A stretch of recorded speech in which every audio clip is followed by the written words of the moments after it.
Thank you, Eckert. All right, good morning, everybody. It's Wednesday, March 24th, and it's, I guess, about 11:32 a.m. We started the meeting a couple minutes late. Welcome to our meeting, and welcome to all of our members from all over the world. And we have members in Australia, the UK, I think Eckert mentioned lately Switzerland, Sweden. As a matter of fact, yeah, we do have a member who lives half of his life in Sweden, Alex Lerner. These meetings take place each and every week at the same time through June 30th. You have to be a member of Naples Mac User Group to attend these meetings, and we have about 44 of these meetings a year. Happy Easter and happy Passover to all of our members. Zoom classes, the classes will end as of this Saturday.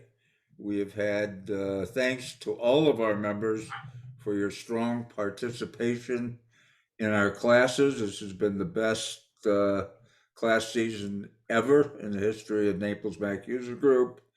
And we will look forward to many, many years just like this in the future.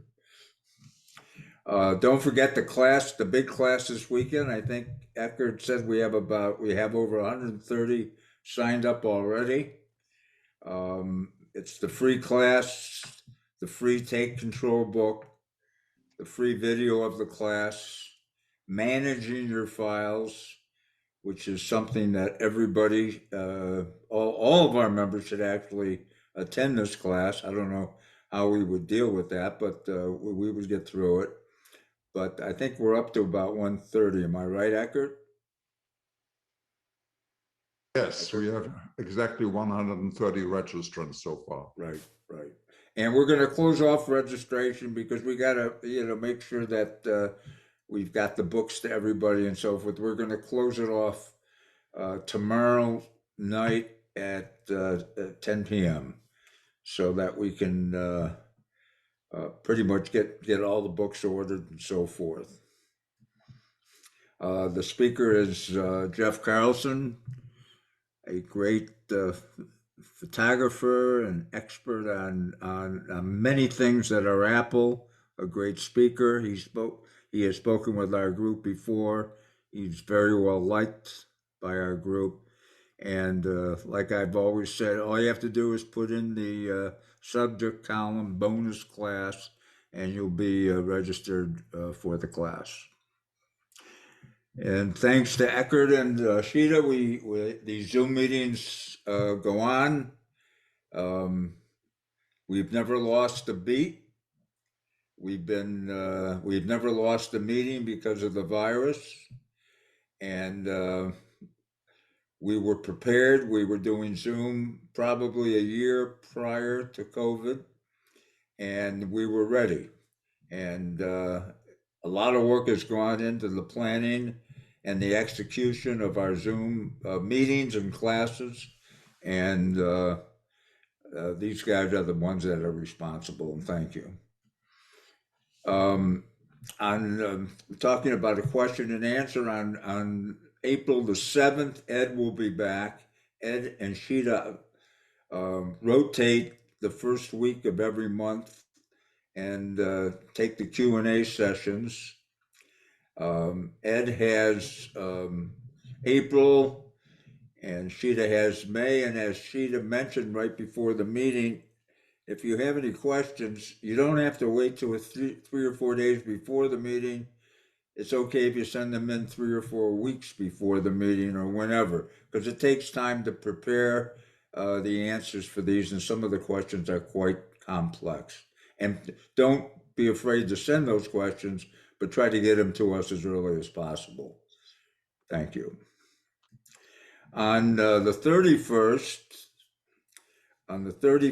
Joe Grillo, one of our members who has volunteered to do a presentation on Preview. Preview is a fabulous app that comes on every Apple computer. It's free. It does a ton of things. You will be shocked to know um, the amount of things that you can do with this app, and Joe will take us through it on the 31st of March. And today's meeting, of course, is Dennis. Dennis is back with us. Dennis has many hats. He can probably explain them better than I can. And one of them is security. And he's an expert in that area. He's, I believe, even in a separate business that is focused totally on security. And Dennis is a member of our group and back again to speak to us. It's all yours, Dennis. Thank you. Um, Thanks for letting me be here again today. Haven't seen you guys since last year. I definitely appreciate Eckert and Cheetah keeping me good on the screen here and with everything working, with everyone's questions and everything. I will take questions along the way. A little background about myself. Apple computer, probably over 35 years, if not longer. Everything from System 6 up till now. So our company does everything IT, even audio, video. I've done forensics for a very long time, and that industry and field is changing quite often, every day. As why we're going to talk about a few things today about hard drives and security and encryption, a few things so you guys understand what we're facing here in the near future, especially with the new operating systems coming out. Um, but I also do cyber crimes. So I work with Carrie Kursky. A lot of you know who she is. She's one of our leading authorities in the country for identity theft and fraud. And so we kind of work together with a few other agencies around, even with some of the NSA guys, that we do some battle against bad guys and try to get your identity back and possibly your money as well when it gets taken. So without any further ado, I'd like to get started with today's presentation. Like I said, if you guys have any questions along the way, I'd be happy to answer them. Yeah, put your questions in the chat or raise your hand and we will get to them. Thank you. Mm-hmm. All right, so just a quick little outline about what we're going to talk about today. And some of it's boring, but I'm going to try to make it fun. It'll probably scare you a lot. That's my job. SSD hard drives now, and with encryption and data recovery, where that's going to lead us here soon in the future, some big problems. We're going to discuss the having multiple backups, not just one or two, but even more than that. Pitfalls using third-party disk utilities like Disk Warrior, Tech Tool Pro, things like that. We're going to discuss why people feel the need to use them, and then the trouble they get into when they do. Definitely, it's always this question. I get this all the time, and believe it or not, the Apple stores even called me for my recommendations on this with spyware and antivirus programs, and I'll give you my tidbits on that. And then just some of the current trends in identity theft today. However, a lot of these things are probably recap from Carrie Kursky and a few other things you guys have been following, but I'm going to throw some spins on it now, why it's actually getting worse and easier for someone to take your money, even more so than you know it. So solid state drives, they're replacing hard drives. And if you look down on the screen there, you'll see a hard disk drive. That's what used to be in most of our computers. And we're going to a version that is the solid state drive that has no moving parts. So it's less energy consumption. They're actually faster. And they, as far as longevity, that's kind of, they're both 50-50 on how long they last, depending upon what happens to the use of the computer. But they do low energy consumption. They're good all around. They're smaller, compact, and they're putting them in smaller things. So you're going to see that become the prominent force as the hard disk drive gets just pushed away.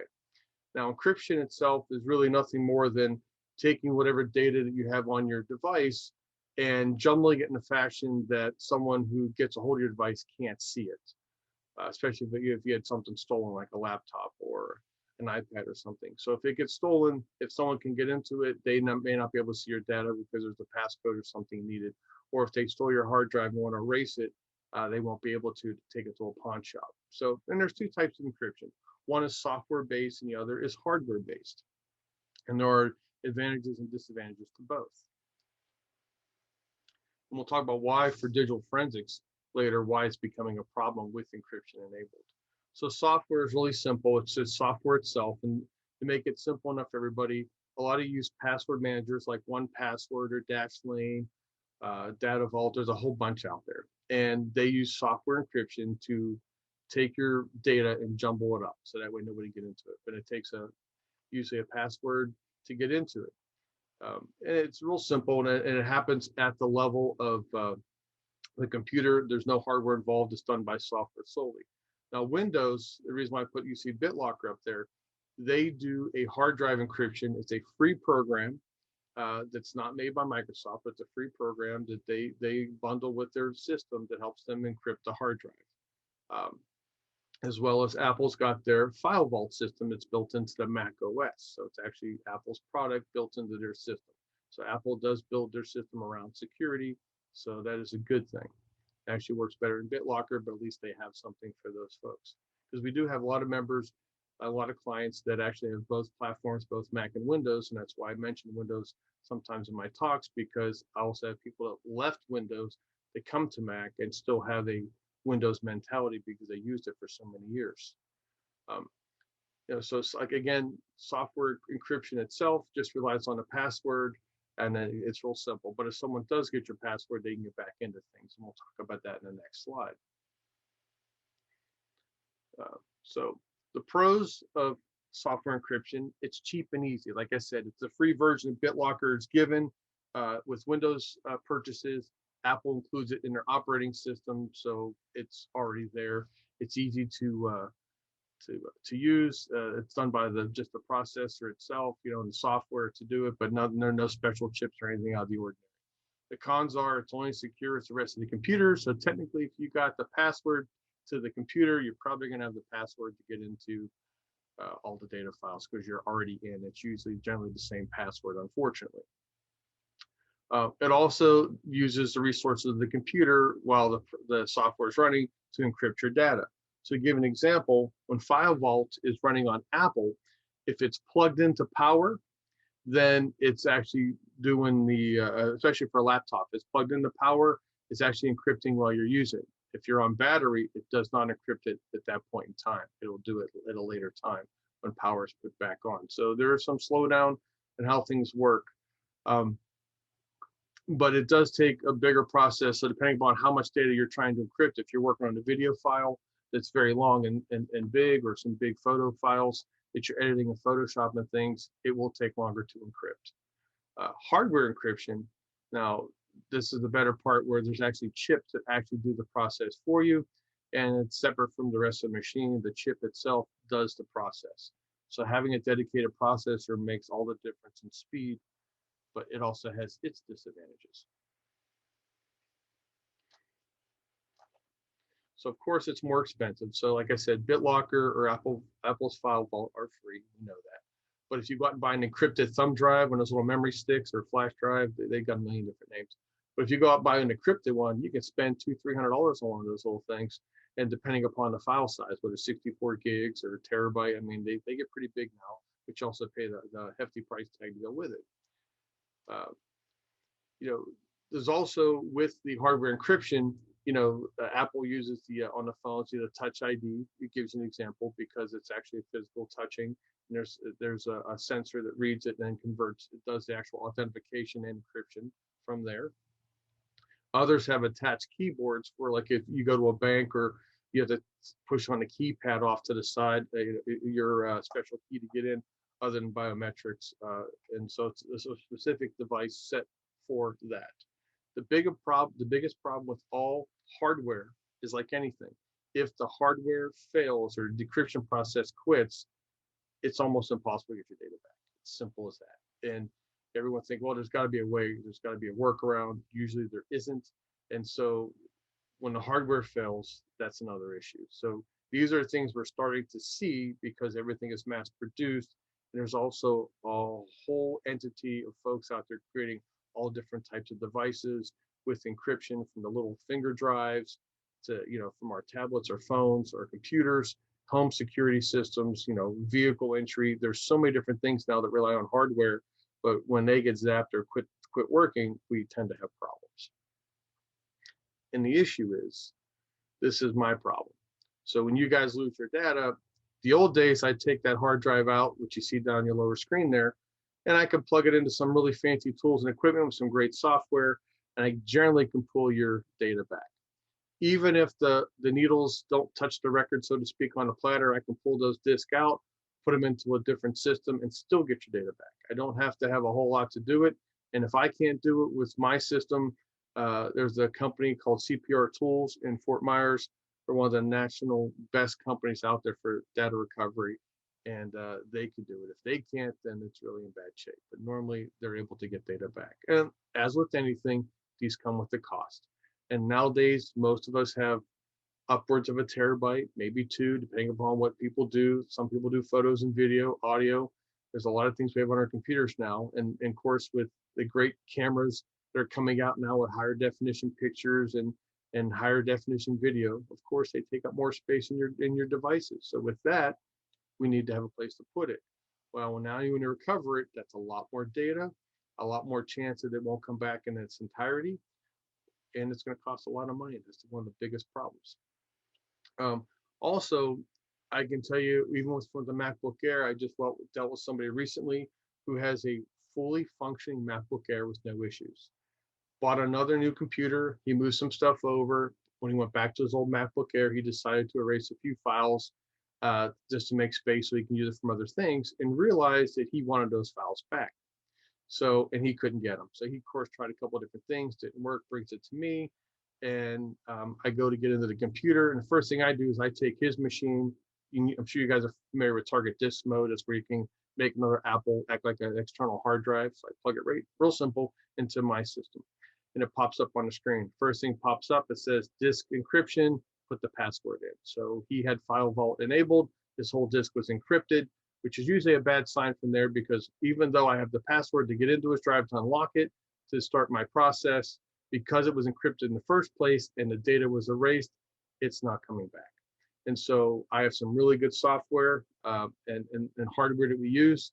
And it ran for, I think we ran total 9 different scans, 9 different ways, with 0 anything coming back, except a little bit of operating system stuff, which is not what he wanted. So luckily enough, he lucked out because he had an old time capsule. They quit working 3 months ago, and I was able to get the data off that hard drive, and he got his stuff back. Usually doesn't work that way, but he lucked out by having something else. But let's just say his laptop quit functioning, period. And so even if I take the SSD out or connect it into the equipment we have or someone else's equipment at the lab in Fort Myers, we still may not be able to get stuff off of it, because by design, in the event of a component failure, they're designed to actually make it where you still can't get data back or make it impossible. So it really keeps hackers or even the government or anyone from trying to get stuff off these drives. So it's really difficult.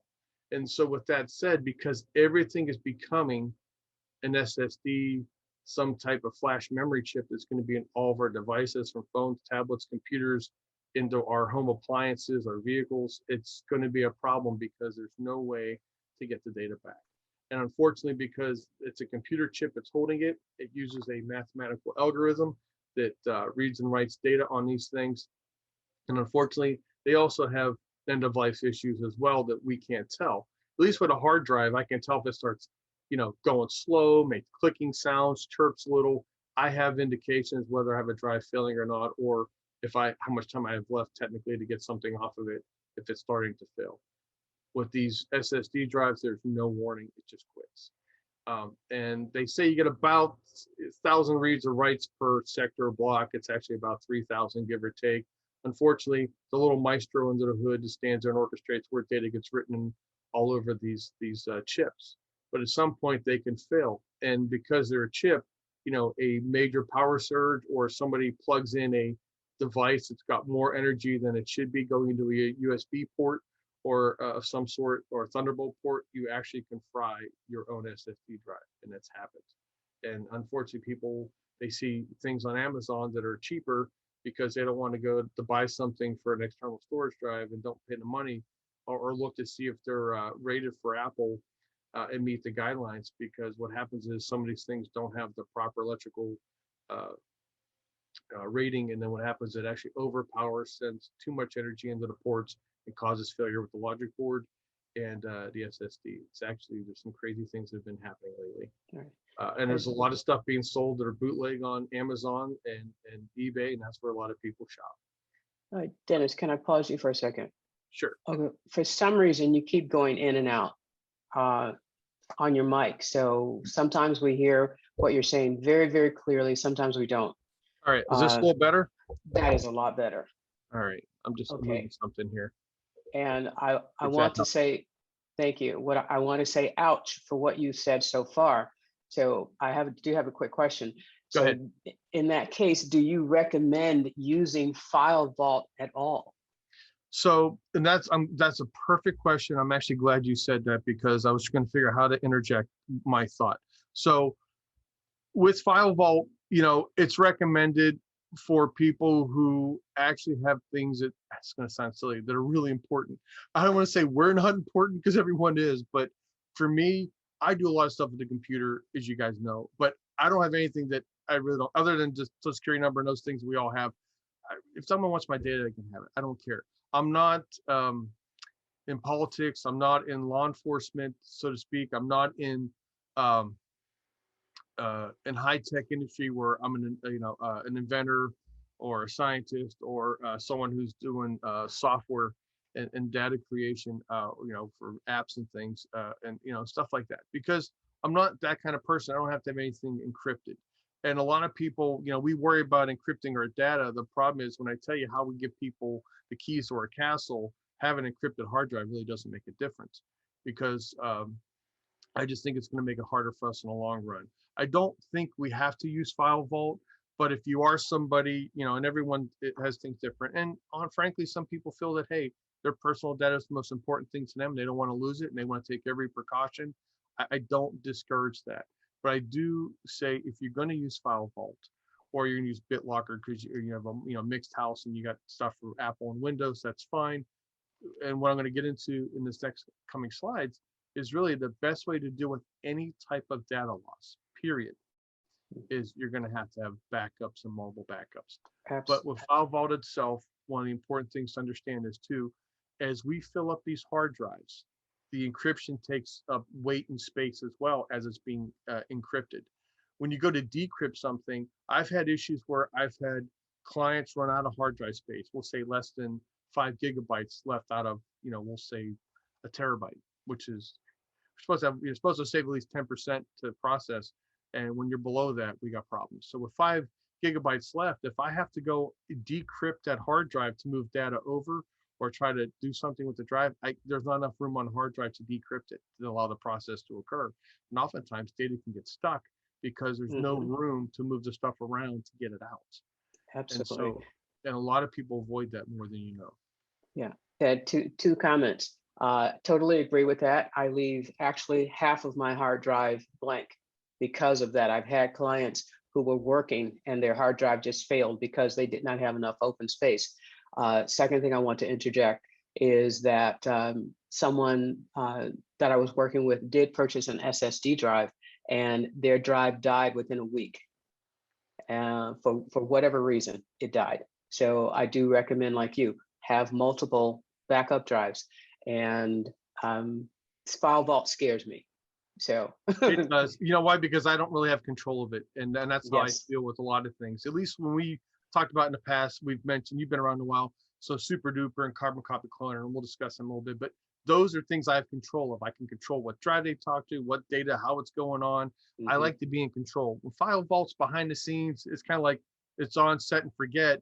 Yeah, I don't like that, because when, unfortunately, I'm the guy they call to go fix something, and when I don't get that opportunity to fix something because something's either full or like, well, that's one of the limitations. Well, it's too late now. I can't undo what they did in order to get their data back. Absolutely. So as we move into our next slide, that's why I agree, backups, period, are a must.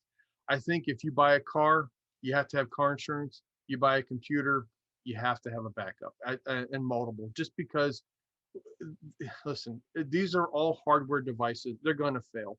And you'll see in one of my bullet points, all devices for backup all contain fallible media. It's just not a matter of why, it's a matter of when these things are going to fail. And you already alluded to that earlier when you said someone had it for a week and it failed. these things are mass produced. Some are knockoffs. Might have been a bad day at the factory. Who knows? It could have been a Monday or Friday, as they joke. But unfortunately, even Apple stuff, we pay a lot of money for their products. Most of the time, they work great, and when we have issues, we have issues, and it's terrible when things don't work.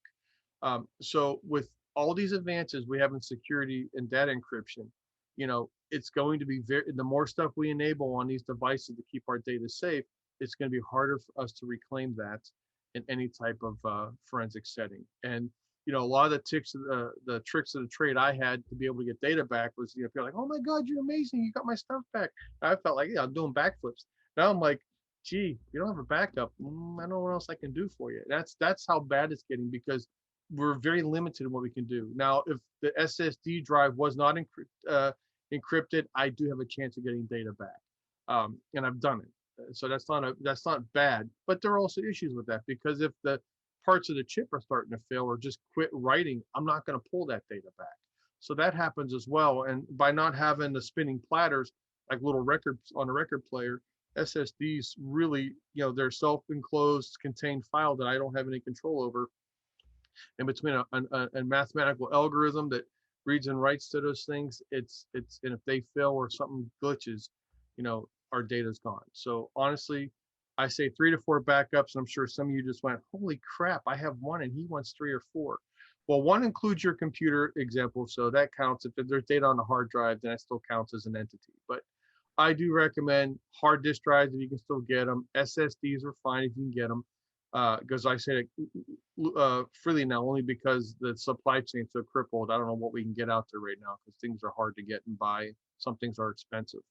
Cloud-based, consider that, because they are getting very good with their encryption processes, if not really good. And I'll mention a couple I like. Network attached storage, the NASAs and the RAIDs. A RAID type, if you look down below to the bottom right, you'll see the Drobo family down there with all their little backups. They have network attached storage, which sits on your network. Everybody can access data from it, like a little server kind of thing. And it can back up computers, because Time Machine can back up to a NAS device. RAID systems are Drobos, what they call beyond RAID. It's not a true RAID system. The one over the far left, Synology's drives, they work well, but they're RAID type. And the problem with RAID is, it's how data is written, and you get choices, and some just do it automatically. But sometimes when the hard drives do fail, when those things or the machine fails, you're still not getting your data back. So it's kind of frustrating. One thing I like about Drobo, and they've had issues now with supply chain being crunched, but their devices, you can put 5 to 8 hard drives in these things, and you can have 2 hard drives fail at the same exact time out of your 5 disk array, still not lose your data, still operate, go to store, buy 2 any size hard drives or brand you want, pull off the front cover because it's a little magnetic shield, and you just pop into drives like a toaster. It's really simple to get back up and running with those things, and they do a great job. And they expand. So if your drive starts getting full, it'll say, hey, bay 3, you're running out of space, buy a bigger hard drive. So instead of a 2 terabyte, you buy a 4, you push one out, push a new one in. It does all the work. You don't need Dennis or Jeff or anyone like us to come out and fix anything, because Drobo does a great job. They got their glitches like everybody else, but Drobo, I've had my data in them things for years, and I've been very happy with their stuff. It's just they are expensive. Hard drives ain't cheap, and right now the supply chain is crippled, so it's really hard to get any Drobo products, because their factory was fully beat up by COVID, unfortunately. Yeah. One thing most people don't know, or they may, Time Machine allows for 2 backups at the same time. So, example, I would have 2 Western Digital Passport drives, and they're both set for Time Machine. You can use 2, which is nice. So that way, at least you have more than one. Now, does that mean you'll leave both plugged in all the time? Well, yes and no. The way Time Machine works, if you don't know, it backs up basically every hour on the hour with all the changes made in the computer, which is great. A lot of people have laptops, so they may be at home in the evening and they have the drive plugged in. It makes all the changes it's seen. Then you take it off, and then the next 3-4 days you've not plugged into it, the backup, and you've been mobile with your laptop. Well, now the laptop is storing all those screenshots in memory, so in hopes that, and it warns you, hey, hasn't been backed up in 3 days or 5 days or a week or a year, and Time Machine will yell at you. And then when you plug it back in, it'll start, recording what it missed, and then loosen some of that space back up to the drive for yourself. And that's where people go, well, gee, I don't understand why I'm losing my drive space because I don't have that much on here. Well, if you're running Time Machine, especially too, it does take up some storage locally on a device if it's not plugged in all the time. Now, for desktop machines like the iMacs or the a Mac Pro or the Mac Minis, yeah, of course, then no problem. And I do have clients who actually buy laptop, uh, MacBook Airs and Pros and treat them like a desktop, and they never leave their desk. So they tend to stay backed up just fine. But definitely try to do or use 2 of the backups, because that way, they're cheap right now. I think a terabyte's going for like $40 bucks, $49. I know you get 2 terabytes for like $69. So they're reasonable as far as that. And you want to buy a bigger one for Time Machine backup, because the bigger the hard drive is, the further back in time you can go. And if you got a full hard drive, like if you got a terabyte drive and you're 750 gigs being filled, then I'd say get a 4 terabyte, because you're not going to be able to go back in time that far because you got so much space on the drive already. But just something to consider. Always buy a bigger hard drive than what you have. Carbon copy. Go ahead. Oh, I'm sorry. Go ahead. No, ladies first. I agree. Thank you. I was wondering if you could answer a couple questions. Sure. Don Peacock, can you unmute yourself and ask your question? Yeah, hi, Dennis. You said somebody would plug something in that would fry their hard drive because it needed too much power. What kind of? Well, you use too much power. So what happens is, so you're gonna laugh. A lot of people they go out and like a Seagate hard drive, right? Some have an external power supply, and they're usually a 12-volt supply, and usually you use less than that, but they're 10 volt. Seagate had them, Western Digital had them, so they're powered hard drives, not just those smaller passports, but a bigger hard drive. And so they would have a Seagate, it would fail, and they would go out and buy another Seagate drive. Instead of just swapping out the power supply that came with the unit, because they look identical, they plug it in. Well, one puts more energy than the other, and it fries a port. I have people say, you know what, I don't want to spend $100 on a Seagate or Western Digital drive at Best Buy. I can get one for 39 bucks that's a different brand on Amazon. So I bought 2 of them. Well, they buy those, and those things aren't really, they say they're UL listed, but they're usually knockoffs. And those devices actually can overpower the port by putting too much energy in the USB cable right at the port side of the computer, and actually fry the logic board right from there, because it's too much energy. In fact, the first thing that happens is when you plug it in, you'll smell burning plastic, and the screen goes black instantly on any computer. And then laptops, you can use to restart them. Sometimes Apple does have some safety built into the laptops enough that it can take a little bit of a jolt, and then the computer will come back on. Its first instinct is to shut off. Once it comes back on, you should be fine, but you need to remove that port. And unfortunately, the other thing that people don't realize they do, it causes problems, is when you buy these memory sticks. Now, you notice how Apple has a low profile. They're very close to the desk, or table it's on. And so when these little fat little mini drives, when you go to plug them in, the thumb drive, everyone does it on an angle as opposed to level. So there's 4 little solder points that touch that little the metal USB port that goes into the computer. And on the other side of that, inside the plastic part you see sticking out, it's a little computer chip. And there's 4 little solder points on there. So every time you put it on an angle, you're actually bending it. And eventually people actually snap that thing or break it just by the way they pull it in and pull it out. And by doing that, you actually can short the computer on the inside, and you definitely fry or break the little thumb drive. And these are things we use every day. So Thank you. All right. Sure thing. All right. Quick testimony. I actually did that. I actually fried my ports by plugging in something that had too much power. It immediately killed 2 external hard drives that I had, and the ports stopped working completely. All right. Ferrers, you have a question about your M1 Mac and the T2 chip. Can you unmute yourself and ask your question? Hello. Yeah, that's working. Yeah, with the modern Macs with a T2 chip or an M1 chip, I thought all the data on your storage device was encrypted anyway. So using file vault actually isn't adding any complication to the data storage. No, because there actually is a hardware, it's hardware driven at this point. And Apple And to be honest with you, a lot of things I'm saying right now pertains to most people's computers. The M1s that are coming out, and we're starting to see the changeover and shift to Apple Silicon, that's changing the way we do everything with computers. Because the way the processor works, you now have neural engines, artificial intelligence, security, uh, graphics processing, besides the mathematics of the processor. Then you have, um, what am I missing? RAM. So everything is built into these chips, and they're amazing. The problem is they process differently, and so things are going to change on how we do things. So I think that they are extremely fast, and I've set several up for clients already. I'm impressed how fast the M1 really moves. It's very impressive. And I'm old school where someone says, well, get a good, like i7 or i9 processor, get 32 gigs of memory, get at least 1 to 4 terabytes, drive space. And that's how we think, because we're always told to go a little bit bigger because the operating systems each year add more meat and make the computers work harder. Well, the M1's a little different. You notice they only had 8 and 16 gig offerings for memory, and I'm going, oh, that's not enough. But in reality, it processes completely different. So it's changing the way we do computing, which is going to be extremely fast. And so I do think I'm excited for what Apple's going to do.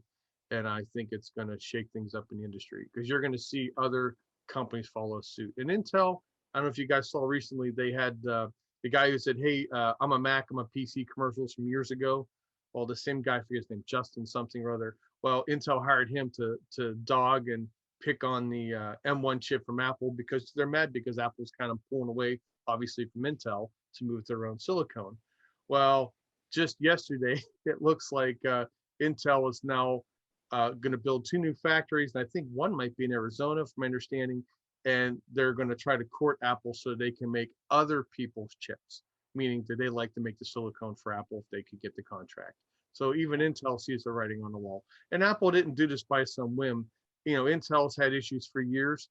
Apple actually saved them way back when, which was amazing. Helped them become a better company, which is good. But they got to the point where they're just, I hate to use the word end of life, but they're running where they can't make it go any faster, take up any less energy, and make them any smaller. So we're just going a whole different route. And Apple's found a way to do it. And the ARM processors are very amazing. And the M1 chip is going to be, the start of many good things to come. So I'm excited for where they're going. But yes, to answer your question, honestly, it does things differently, and it's much faster and robust. But then the same problem I have too is, yeah, it's encrypting everything. So at the end of the day, no matter what I tell you, the best thing to do is have many, many backups. And so the 2 time machines, if you can do those, because everyone's budget's different. As we move into like carbon copy cloner software, it works better. I've been a super duper guy for years. I'm sure many of you in the club have had personal conversations with Dave Nanian out there at Super Duper. Sometimes he's cranky, but for the most part, he's been a good guy. The bad part is he's having a hell of a time trying to get Super Duper run on Big Sur. And so because of that, I've gave him plenty of time, in my opinion, and I still have to have my solutions ready for myself and my protection. So carbon copy cloners, I just recently paid for it after the trial. I've used it in the past, but now I'm using it. I like it. It's working fine. I don't have any glitches or issues. And but that's not my only backup. So I have 2 time machines. I run carbon copy cloner to several different hard drives. And my Drobos, I actually have one Drobo backs up another Drobo, because I probably have 10 to 12 terabytes on one drive just for a audio collection we keep. But cloud solutions are good as well. I like Backblaze. Some people use Carbonite and other things out there. Backblaze is more expensive. They're more robust. And Backblaze is easy to use. Plus, they also grab external hard drives that are plugged into your system. So people who use Lightroom and have separate hard drives for their photos, Backblaze will get your computer and that external hard drive as well, which is very nice. iDrive is a good job too. And the good thing with both these companies, especially Backblaze, I know for a fact that if you run into a problem where you have a lot of data up in the cloud and your main system fails and you have to get a new computer, or you got a hard drive replaced under warranty, Backblaze can ship you a hard drive with all your data on it, so you can do a direct recovery local versus having to wait for it to all come back from the cloud over an internet connection. So I definitely recommend some type of cloud storage on top of your physical. So this way, at the end of the day, all the stuff we buy is going to fail at some point. So I don't care what you buy, what you have. It's just a matter of time when it will fail. So all I care about is, do we have your data? How many different ways do we have it? And then once we have it, let's find out the best way and fastest way to get it back and get you up and running again. So that's really what I focus on. I do prefer unencrypted backups to help guarantee recovery only if it's on devices that, when they fail, that we don't have any option to. But, if Apple's already encrypting things, as we move forward, which, they're taking a lot of liberties, which I appreciate to keep our data safe, because I know our iCloud stuff is encrypted and things, which is awesome. So because of that, we don't have any choices of turning it on or off. So having multiple backups is great. Now, people are going to ask me the question, well, what about iCloud? I thought iCloud gets everything. iCloud does not get everything. iCloud only gets your, if you let it, you can get your desktop and your downloads, and it usually gets your contacts, your calendars, your notes, your keychain if you want it. And I'll explain why I don't like having a keychain up there. Reminders and things like that. So that's all basic stuff, but important to us. Keychain is dangerous because if you got a glitch with your keychain locally on the computer, you can rewrite the keychain and get a new one or try to repair it. But if the issue's in the cloud, because it writes it to the cloud, it's also on all your other devices. So when you decide to turn keychain off, it yells at you for all your devices, and that means you now have to put in all your passwords and figure everything out, and it becomes a nightmare. So Apple by default likes to turn things on. I wish they would, explain first before you hit the check button. If you do this, then this happens. They don't. They just want to make it easy for you, but that also doesn't lend to good solutions when things are actually broken. So I don't use the keychain part of my iCloud for the reason that I've seen it damaged locally and it causes problems with other devices. But iCloud does not get everything. You can, however, buy a big iCloud drive and manually move files over. There's no problem with that. And Apple, like I'm going to tell you, every single company, you can't have all your eggs in one basket. And you guys all know that from growing up. Parents and families and friends always said that. Because if everybody puts everything in iCloud, if Apple has a glitch on their server farm or has an issue, usually they have redundancy built in, but no company, I don't care who it is, nobody's responsible for data. And because of that, if they have a glitch and your software happen to be, your data happen to be in that parameter of the servers or server farm that failed, you may not get your data back. And all Apple or Microsoft or Dropbox or Google will tell you is, well, your data must be corrupt. And so we get blamed for it, even though they're the ones with the glitch. But we're not supposed to put, like I said, all our eggs in one basket. So I do recommend having your stuff in multiple places. So that way, if and when the time comes, at least, we're prepared for it. It's like car insurance. You may never use it, excuse me, may never use it, but we pay for it. But when something does happen, you want to have that luxury. And that's what I'm hoping for. So I know we're beating a dead horse, but please, one thing I can tell you, this stuff will all fail at some point. I'm sure there's many Mac members that can tell you that, and I've dealt with a lot of them myself. And you're all good people, and I know that this club is amazing, and you guys always go through stuff all the time. And so please do your backups because they're important. And I can tell you, people get complacent, go, oh, I'll plug it in next week, and don't realize all that work they did and the computer dies, they just didn't do it. So Absolutely. I got two quick questions for you, Dennis. Go ahead. All right, Sue Clark, can you please unmute yourself and ask your question? Oh, hello, Dennis. How are you doing? I'm doing great. How are you doing? Doing good, thank you. Great presentation so far, but it's raised a question for me. Recently, well, the other week, I got a new terabyte disk, which is double the size of my laptop. And I use Carbon Copy Cloner, so I prepared it for being a bootable disk with Carbon Copy Cloner. And of course, you have to make unencrypted backup first, and then I followed CCC's instructions to encrypt it, because I thought, well, it's a nice portable little disk. If someone came in and thought about stealing it, I thought at least they won't be able to get to it. But did I make a mistake in doing that? Well, I'm not gonna, there's no mistakes. You know what? Because we're all in this together. I'm gonna be honest with you. So we're all trying to do the best we can to try to preserve what we have. It's okay to encrypt things, but the only thing I will tell you is just don't make that your only backup. That's all. And so if you can get another hard drive, you know, and I know things cost money, but having more than one helps. So that way, if that does get stolen, hey, you're in a plus because no one's going to get into the thing. It's great. If you lose it, same thing. If you step on it and break it, again, you're fine. No one's going to get your stuff. But I don't want you to have that as your only point of data recovery. So try to have a couple more things. And if anything, you say, well, you know, money's a little tight, but if you look at monthly or yearly for Backblaze or iDrive, you know, doing a cloud-based backup, that helps as well. So that's important. And the reason why I say use those things, because they tend to grab everything off the hard drive. People, like I can tell you, when you use QuickBooks doesn't like to put, it puts the data file somewhere else than where you think it should be. Sometimes QuickBooks puts it in the public share folder and not in your personal documents folder, unless you tell it to. And so a lot of times people go, I backed up all my documents, but my QuickBooks isn't there, and I don't know why. It's because QuickBooks moved it somewhere else. Especially on Windows computers, the data file isn't where you think it should be, and it's a pain in the ass to go get it. So right from the start, I know when I install it, I put it where we can get to it, and it's backed up commonly. But sometimes certain programs we buy, you know, there's different things people use, and they don't always have a database right where it needs to be backed up. It could be, excuse me, in the system folder somewhere where it shouldn't be, but then it doesn't get backed up during a normal backup process with Time Machine or a few others. Jim Corsica, can you please unmute yourself and ask your question? Thank you, Sue. Thank you.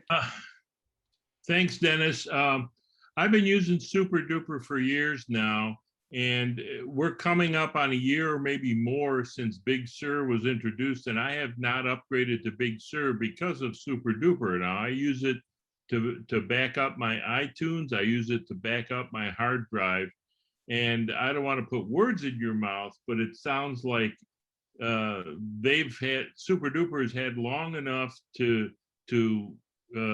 develop compatibility with Big Sur, and maybe time to abandon SuperDuper and take up Carbon Cloner. Yep. No, actually that's pretty much what I was saying earlier. You're correct on that. You're not misspeaking at all. You know, there's nothing wrong with Carbon Copy Cloner. It's been a fine program. It's just, I'm like you. When SuperDuper first came out, I've had so many recoveries with that for clients. It's been my favorite program. In fact, there's clients all over Collier County still running SuperDuper, and also on Catalina or less right now with the operating systems. And so I'm a fan of it. I still love it. And I'm still hoping Dave gets it worked out where, you know, I'd switch back. But at least right now, because I can't wait for that to occur, you know, and I don't know if that's his full-time job or not, or a hobby. So for him, so to me, I want to be in a situation where I have my stuff backed up. And right now, Carbon Copy Cloner has been perfectly fine. And I think, honestly, Carbon Copy Cloner and SuperDuper mimic each other, because I didn't have to re-erase a hard drive. So my SuperDuper drive, where everything backed up, Carbon Copy took it right over and left everything the same. So I didn't have to change anything. It was actually pretty cool. Okay. I think they actually have similar underwritings. So I don't have to expect like a 4 or 5 hour first backup. No, actually, I figured I'd wait and see what happened. I left my data on the drive, and it just copied over the newest stuff, and I was like, okay, this is pretty cool. And so I was kind of happy with it. So All right, I have a question in that regard. When Carbon Copy Cloner works, is it working on an M1 or is it working on a Intel with Big Sur? Because I understand that is the difference between why these programs cannot do the backups that they used to be able to do. okay, so right now that is correct with the M1 processor. They're all working to do that because again, the whole processing system in M1 is totally different, and so that's why I don't recommend people getting them right away, because there's all these early adopters, and I'm okay with that because it helps me, because people get them sooner than I see them. But the problem is, so like Microsoft Office, had to hurry up and get their act together, but because their stuff was running on an iPad and iPhone, it was easier to run on the M1 chip. so they come out right away. Photoshop has been running forwards to get their stuff running, for Lightroom and Photoshop, things that people are using right now, and then get the other stuff behind it. Super duper, all my machines are not M1, they're all Intel, and super duper with Big Sur does not work, not the way it's Now, supposed to. But now, carbon copy cloner, I have not tried that on the M1 chip. Right now, everybody that we're working with is still Intel based. okay, so my understanding is this, that neither one of these programs can work on an M1. And Super Duper, David Nanyan has posted that if you actually roll back to a previous version of Super Duper, that you can copy it with Big Sur on an Intel, just like Carbon Copy Cloner, but neither of these softwares work on an M1 with Big Sur, period. Yeah, and I believe that. Now, one of the things too, and I'm going to try to explain to everybody, we don't really, and it's up, I don't know how everyone else is, but I can tell you, I've been doing this a long time. I've not needed to have a bootable backup at this point, because really, anytime I'm doing recovery for most people, I'm pulling it off a time machine.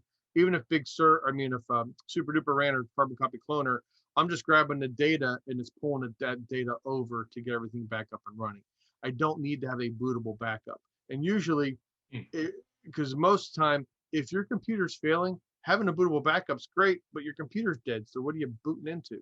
Unless you have another computer, and even then, it's a whole nother thing. Honestly, I don't really care about having a bootable backup anymore. Years ago, it was great because we had FireWire and the way things worked back then, Generation 1 Thunderbolt, it was pretty cool. But now I don't really think, unless folks have a need for it, then sure.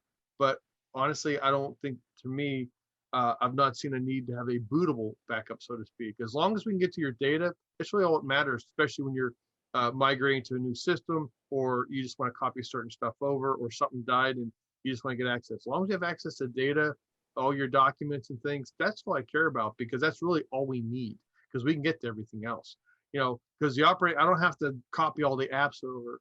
We can always reinstall the apps. And nowadays, a lot of them come back from the cloud anyway, or like Adobe Creative Suite, you just sign into the cloud and boom, all your apps can pop right up. So it's not like we lose them anymore. So it's kind of nice. The old days, it was different because you didn't want to lose, when Photoshop, you paid for, like a CS4 suite, it's a lot of money. Then we bought all the plugins and then all the different things that went with that. And it cost money and time, and you didn't want to have to redo all those things. And then if you had a project, you want to hopefully boot up from a different computer to get it running.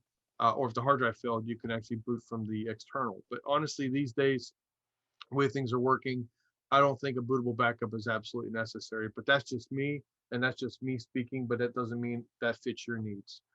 So that's how I feel about that. Okay, Carol, you have a question. Can you unmute yourself and ask a question?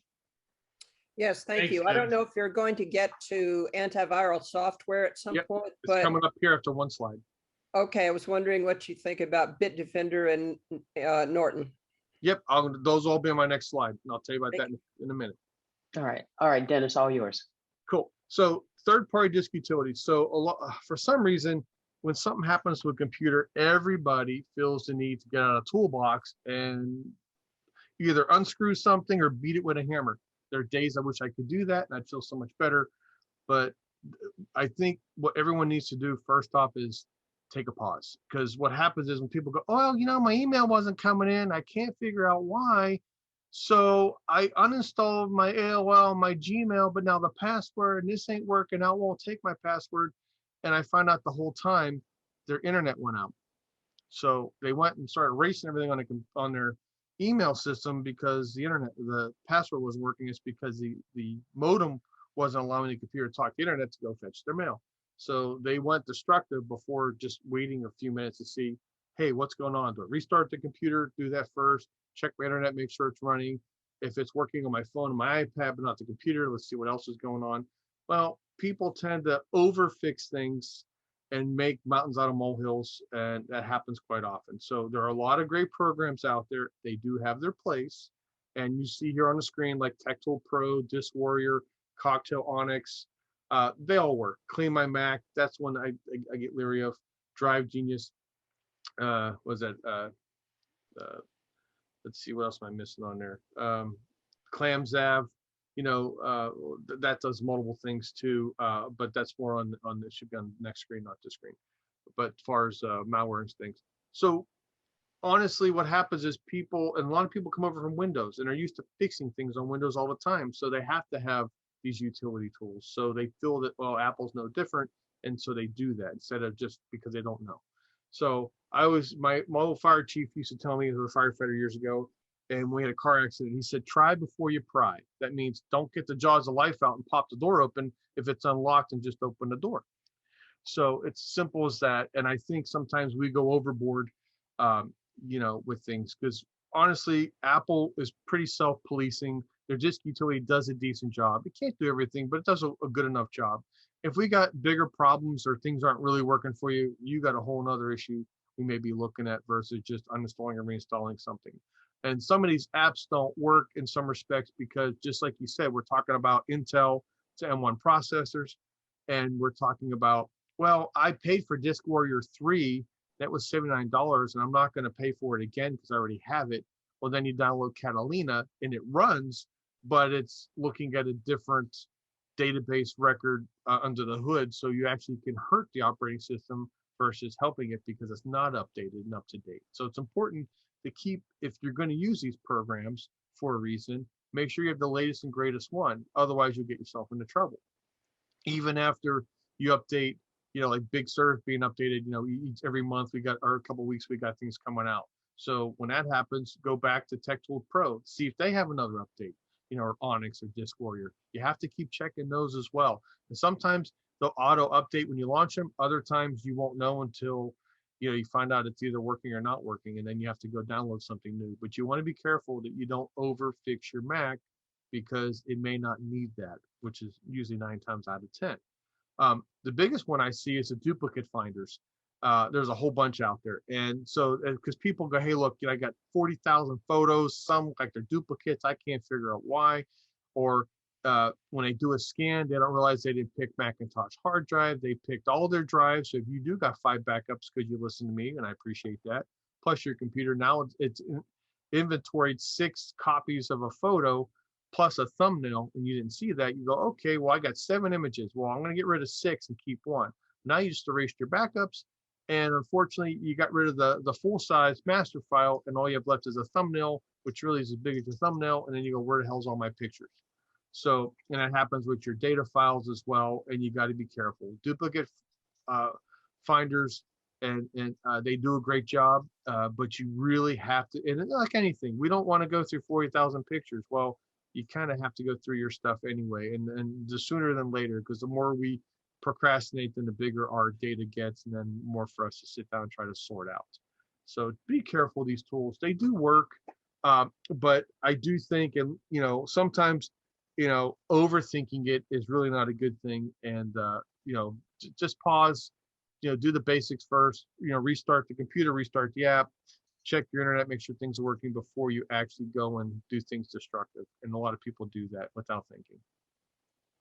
So far as security, so should I use antivirus, anti-spyware on your device? Well, the short answer, no. Apple has a lot of things built in, and this is, even from Apple, everything you see on the screen there, from their hardware security, their system, the encryption, data processes, the app security and services. So everything Apple does is based on security. So really, our stuff is secure.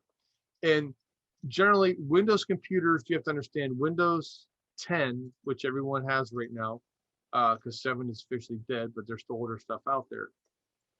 Windows 10 is still 1995 Windows under the hood. It hasn't changed. They changed the layers on top. It's like every year a new car comes out, they change the headlights, the rear lights, maybe change the mud flaps and the rims, but it's still the same body, same motor, same transmission, same whatever.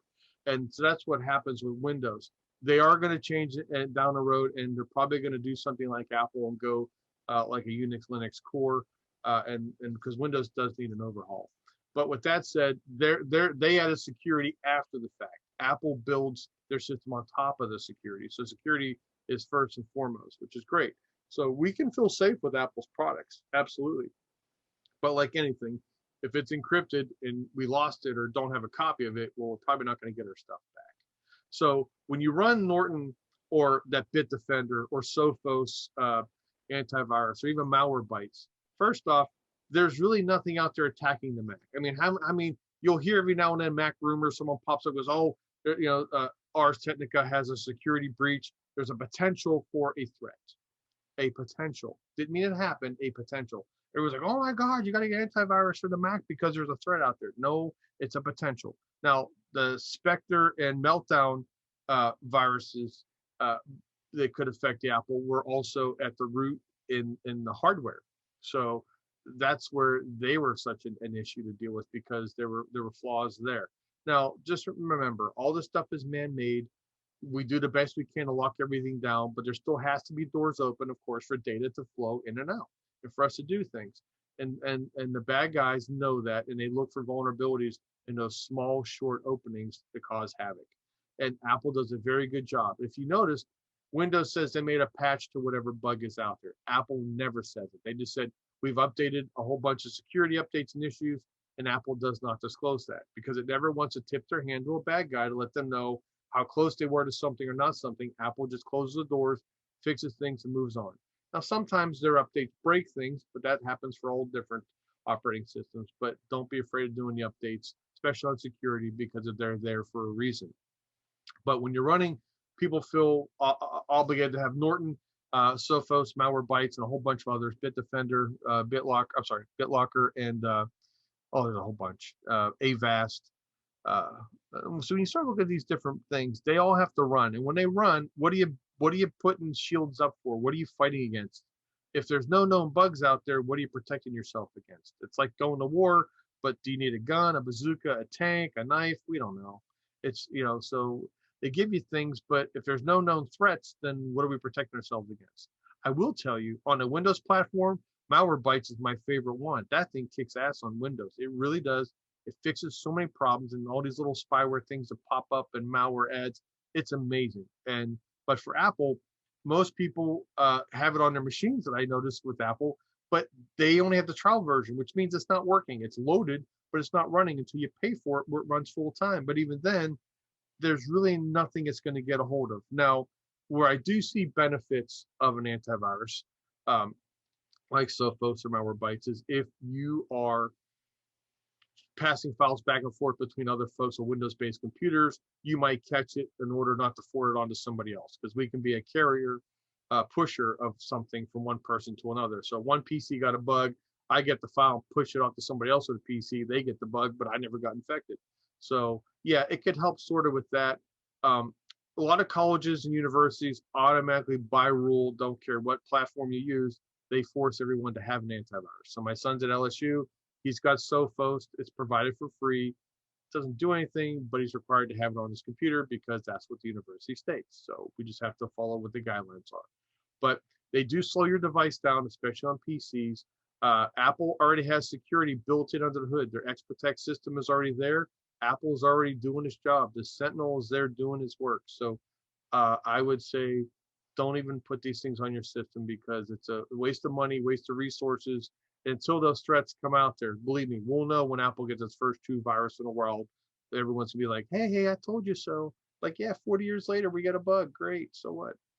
But it's just wait. Don't waste your money on those things. So that brings us into the next thing with identity theft and fraud. So you guys know a lot of these things. Common pitfalls, unsolicited support. I know Jeff's talked about it, where a thing pops up on your screen. It might have a voice and be annoying. You can't get rid of it. You got to call the 800 number. And then obviously they want to log into your computer. And then they do a dog and pony show, tell you how many viruses and bugs you have. And they suck you out of $200 to $500, depending upon what they can get a hold of. I don't know what happened in the last 3 to 5 years, but somehow all of us got a little bit stupider. I don't know how, it's not really a good word to use, but everyone's fallen victim, everybody. And she and I talked yesterday that even legit emails sort of look fake, and even fake emails look very legit. So taking a pause and going, damn, it takes, even for me to do that, and I do this every day, gets to be a problem. I can imagine other people having issues. But if a phone call, I don't care if it's your cell phone, your landline, satellite, whatever you got linking up or a ham CB radio. If someone pretends they're Microsoft, Apple, Comcast, someone calling you on the phone to tell you there's a problem and they want to fix it, just hang up. Don't get no conversation with them. The sad part is because so many people have problems with their computers, mainly Windows folks, that when Microsoft does call, like, oh my God, how'd you know I have a problem? So they think they're actually being proactive, when reality is it was just a coincidence and then you let them in. But really, do not engage in a conversation, just hang up. As much as you want to start saying things, don't even bother, just hang up. Amazon is really getting into it because everything is going through Amazon distribution these days, and Amazon is growing leaps and bounds. And Amazon is in several countries. They have different endings, as you see there, like Amazon India, Australia, European Union, China, and they end in .id, AU, EU, and CN. So because of that, and Amazon.com, of course, is US, Canada, or actually Canada, CA. So what happens is you're getting a text message says we can't deliver something, or there's a renewal notice, they couldn't charge your account, or there's a receipt for something you didn't purchase.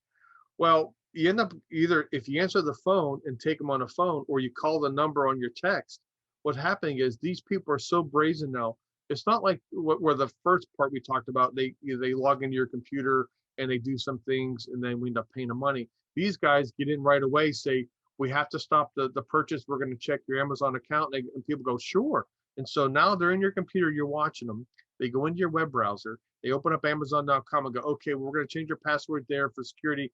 Now we're going to check your bank account to make sure that there were no unauthorized transactions. So now you're in front of your computer and the guys or girls in your computer, and you're going to your bank account, you're logging into your investment firm or your bank account, and they're on the other side just copied your password, or they're going to want to change the password and they put theirs in. So now they got your username and their password to get into the credentials. They can do it remotely now.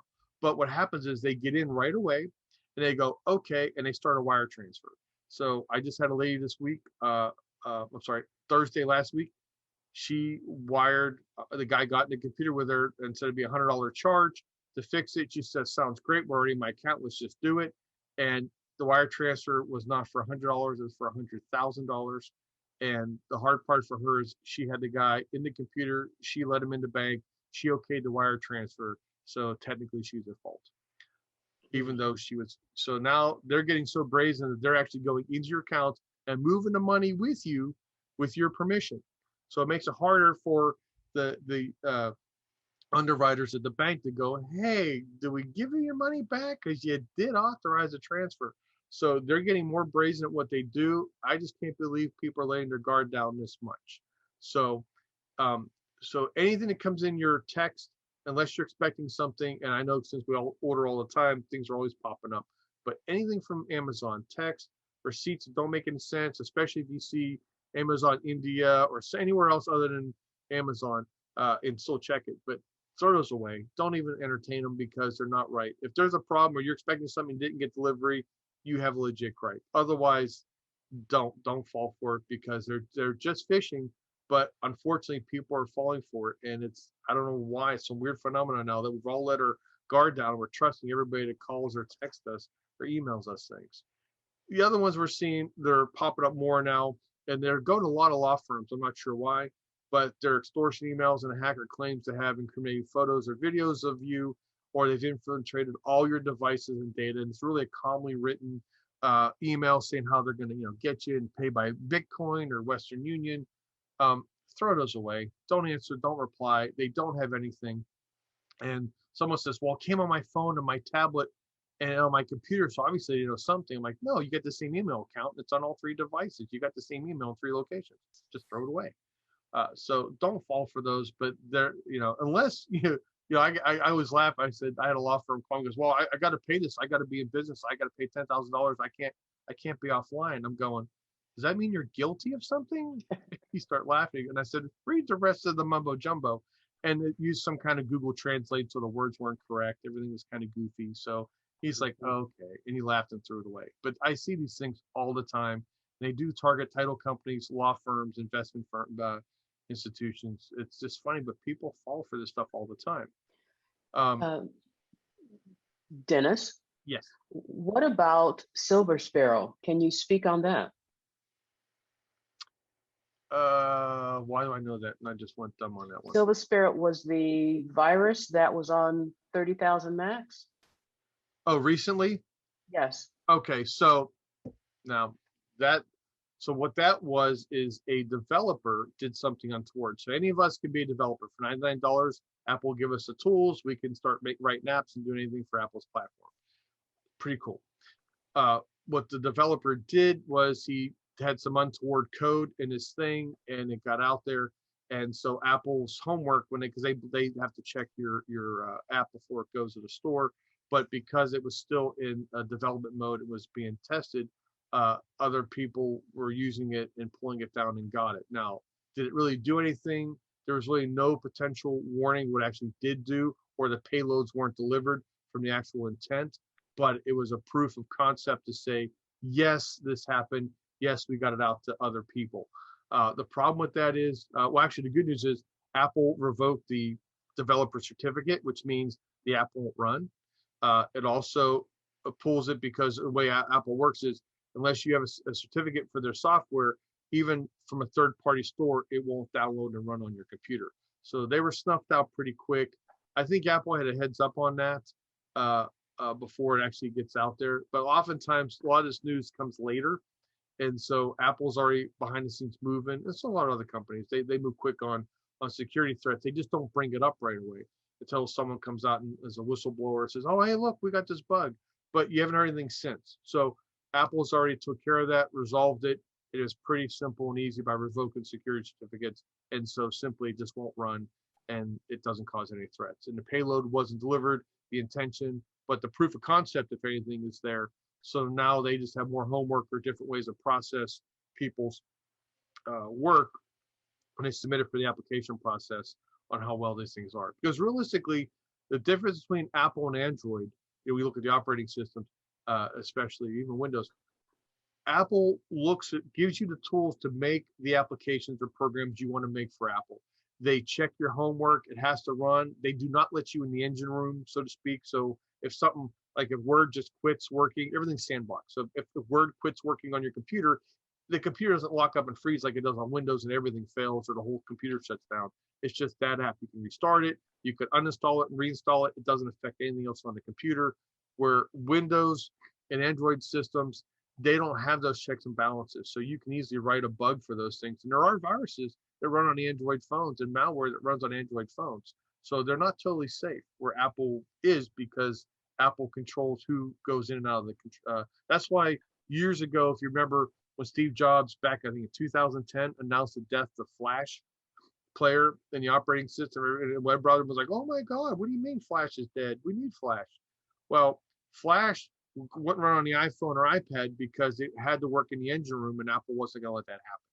And so, of course, now, as of last year, we're now deleting Flash finally off the systems, but because everything's migrated forwards. So it just gives you an idea. Apple is very proactive. They don't want anyone breaking the main control system. And for the most part, all these apps and things we download constantly are working just fine. But yes, can things happen in the future? Absolutely. That was a proof of concept, but Apple did close the doors, thank God. All right, great. You have 3 minutes. Okay, real quick, I just told everybody, all the threats above can easily be mitigated by just not engaging. So don't respond, don't answer, don't reply.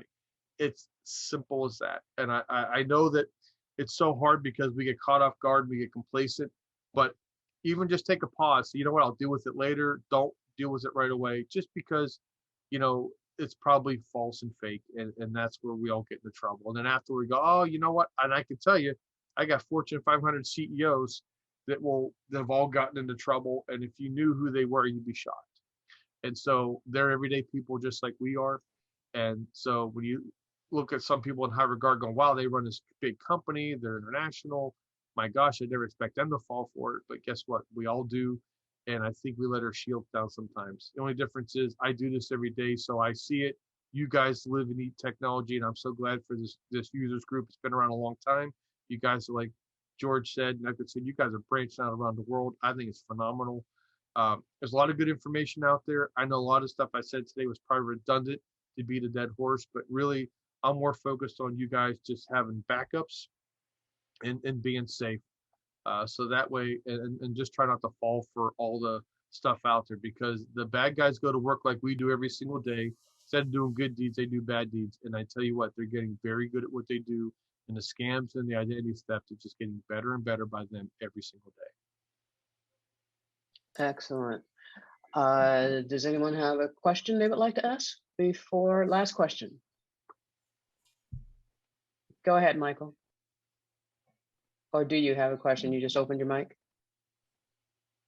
Yes, I just opened the mic getting ready. Dennis, this is phenomenal. Thank you so much. You're welcome. All right. I use you all the time for stuff, for backup. I do have a question though about where are the backups on iMazing? iMazing, that software. Yeah. I actually don't know, to be honest with you. I know about the software. I've not used it. One of the things I worry about, Wondershare products. That's not Wondershare. No, Not but Wondershare. no, it's not Wondershare. But Wondershare products, things like that, I don't like to use because they often don't give correct information. And iMazing, I don't know if about right now I can give you an answer to that, to answer your question. Sheeta probably can give us an answer. Okay. I can give you an answer later. I believe Jim Cutler has an answer to that question. Jim, do you He know what raised his iMazing? hand. Well, 45. I use it on occasion. The default storage place for iMazing backups of your iDevices is exactly the same as the default location for iTunes or Finder backups.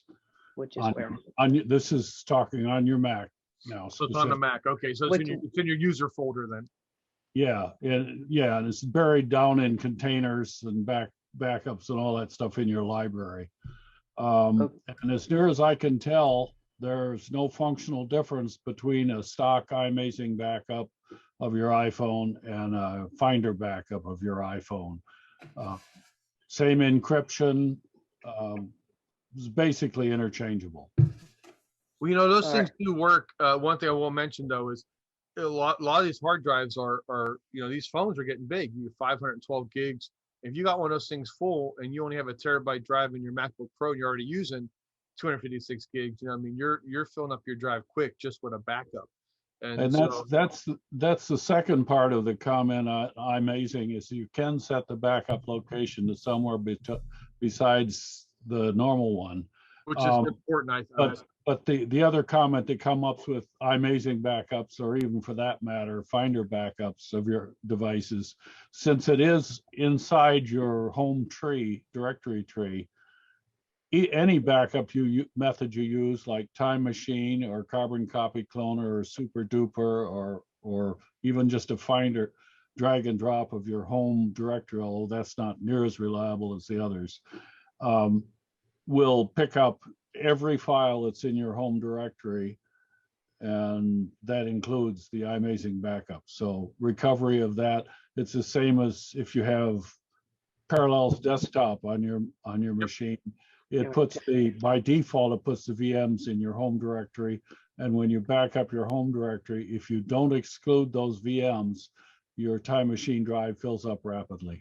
It does. But there's also a nice, because I've had people get viruses on Windows and just delete the ISO, go back an hour or two and put the new one back, the old one back in, and they pick up and run it fine. So that is a blessing, though, I can tell you that. Yeah, and I've done that with Carbon Copy Cloner when I've broken Windows has broken itself or some other problem, and I just use a Finder copy of the Carbon Copy Cloner backup of the VM files. So yeah, anyway. All right, thank you, Jim. Everyone, take a look at the chat, save your chat file if you're able. And George, all yours. Okay, Dennis, thank you very much. It was an outstanding meeting. Well, good. I'm sure everyone here, if you would unmute your microphones and thank Dennis, I'd appreciate it. Thank you, Dennis. Thank you, Dennis. Thanks, Dennis. Good job. Thank you. Thanks, Dennis. Good job, Dennis. As usual. Thank you. Thanks, guys. Thank you. Most welcome. Thank you. Yeah, it's great.